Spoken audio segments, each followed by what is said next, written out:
বিরাট আকারের কয়েকটি হাঙর যেন সাগরের গর্জন বুকে ধারণ করে দাঁড়িয়ে আছে চৌরাস্তায়।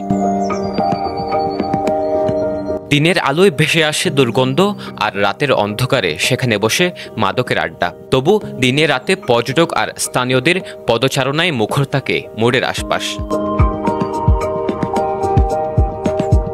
দেশের মানুষের কাছেও এটি এক চেনা প্রতীক। তবু আশ্চর্য, এই মোড়ের নেই কোনো নাম, নেই কোনো অভিভাবক। শুধু নীরবে দাঁড়িয়ে থাকা হাঙরের দৃষ্টি যেন প্রশ্ন ছুড়ে দেয়, তাকে কেন বলা হয় ডলফিন মোড়। অথচ এখন সেই জায়গায় টাঙানো হয়েছে ব্যানারে কলাগাছের ছবি। একসময় এই মোড়টির নাম ছিল কলাতলি মোড়। এরপর হাঙরের ভাস্কর্য তৈরি করে হয়ে গেল ডলফিন মোড়, যা নিয়ে তুমুল সমালোচনা রয়েছে। এরপর নানান সময় নতুন করে ভাস্কর্য তৈরি কিংবা নতুন করে নির্দিষ্ট একটি নাম দেওয়ার পরিকল্পনা করা হলেও এখনো পর্যন্ত নির্দিষ্ট কোনো নাম দিতে পারেনি এই মূর্তির। ভাস্কর্য স্থাপনের পর অজানা কারণে ডাকনাম হয় ডলফিন মোড়, যা নিয়ে শুরু হয় বিতর্কের ঝড়। পরবর্তীতে আওয়ামী লীগ সরকারের আমলে শেখ মুজিবের ভাস্কর্য স্থাপন করে এ স্থানকে বঙ্গবন্ধু মোড় করার পরিকল্পনাও নেওয়া হয়। তবে সময়ের সঙ্গে সঙ্গে সেই পরিকল্পনাও থেকে যায় কাগজে কলমে। নানান সময় সামাজিক যোগাযোগ মাধ্যমে নতুন নাম কিংবা ভাস্কর্য নিয়ে আলোচনার ঝড় উঠে, কিন্তু বাস্তবে কিছুই পরিবর্তন হয়নি।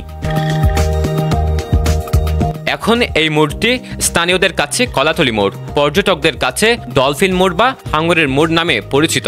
তবে আজও এই গুরুত্বপূর্ণ মূর্তির নেই কোনো সরকারি নির্ধারিত নাম, আর ভাস্কর্যটিও থেকে গেছে বিতর্কে জড়ানো এক নিঃশব্দ প্রতীক হয়ে। আমাদের বাপ দাদার যুগের আমল থেকে শুনে আসতেছে আমাদের এই এলাকার নাম কলাতলি।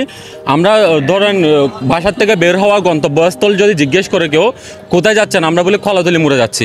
সেই সুবাদে আমাদের মোড়টার নাম হয়ে উঠেছে কলাতলি মোড়। মানে অবহেলিত একটা কলাতলির মোড় থেকে গেছে, বা ওইটা হাঙ্গর মোড় হিসেবে পরিচিতি লাভ করে ফেলছে।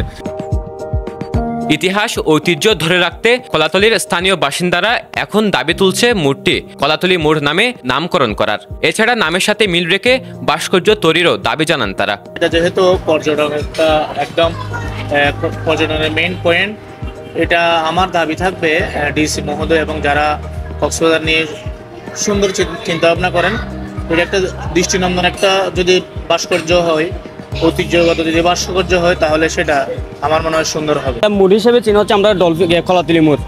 তো এটা দাবে এটা কিভাবে নাকি ডলফিন মোড় হয়ে গেছে। এখানে ডলফিনে নাই, আপনার একটা ডলফিন দেখেন, ডলফিনও নাই, নিজস্ব কোনো নাম নেই এই মোড়ের জন্য।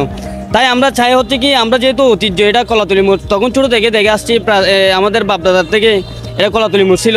তো আমরা চাই এটা কলাতলি মোড় হিসেবে একটা ভাস্কর্য হোক। এটা তো ঐতিহ্যবাহী, এটা কলাতলির মোড় বলতো। আমরা চাই, আমরা এলাকাবাসী চাই এটা কলাতলির মোড় হোক। আমাদের যেহেতু ঐতিহ্য, এটা কলাতলির মোড় ছিল। সাগরের গর্জন, হাঙরের নীরব বৃষ্টি, সব মিলিয়ে এই মোড় কক্সবাজার শহরের এক প্রতীকী স্থান। কিন্তু প্রশ্ন থেকে যায়, যে মোড়ের পরিচয় নিয়ে এত বিতর্ক, তার প্রকৃত নামটা কবে পাবে কক্সবাজারবাসী? সরওয়ার সাকিব, পেনুয়া নিউজ।